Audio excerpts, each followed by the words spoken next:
Road పాలైనటువంటి ప్రజాపాలన అనేటటువంటిది రోజు పతాక శీర్షికలల్లా పేపర్లలో వేసిండ్రు.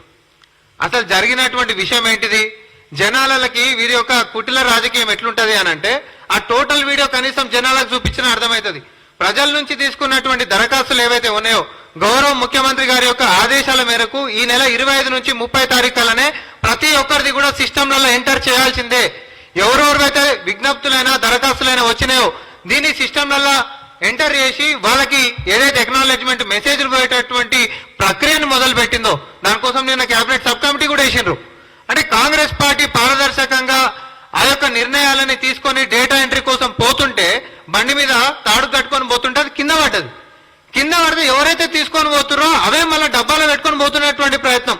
ఎన్నో దరఖాస్తులు తీసుకుంటే చెత్తకుండలో మీ లెక్క ఏది మీ సేవల గతంలో వరదలు వచ్చినప్పుడు దరఖాస్తులు తీసుకొని ఏది సహాయం చేస్తామని చెప్పి తర్వాత ఏమైనా అంటే రైట్ టు ఇన్ఫర్మేషన్ యాక్ట్ కూడా లేకుండే కానీ ఏడ ప్రత్యక్షమని చెత్త కుండీలలో ప్రత్యక్షమని మీ పరిపాలనలో. కానీ మా దగ్గర దరఖాస్తులు అనేటటువంటి సిస్టంలలో ఎంటర్ చేయడానికి తీసుకొని పోతుండ్రు.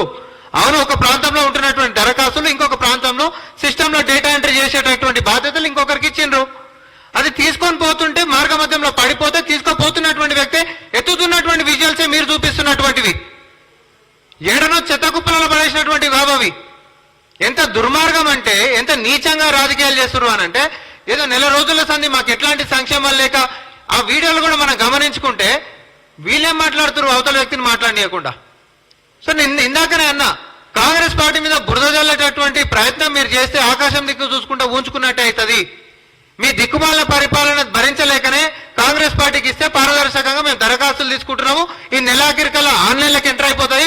బ్రహ్మాండంగా అన్ని ఫాలోఅప్స్ అన్ని స్క్రూటినీలు కూడా జరిగిన తర్వాత సంక్షేమాలు ప్రాంతాలతోటి కులాలతోటి మతాలతోటి సంబంధం లేకుండా సమస్యలు ఉంటున్నటువంటి ప్రతి ప్రజానికానికి సంక్షేమాలు అందించేటటువంటి దిశగా కాంగ్రెస్ పార్టీ మరి గౌరవనీయులు ముఖ్యమంత్రి రేవంత్ రెడ్డి గారి ఆధ్వర్యంలో ముందుకు పోతా ఉంది.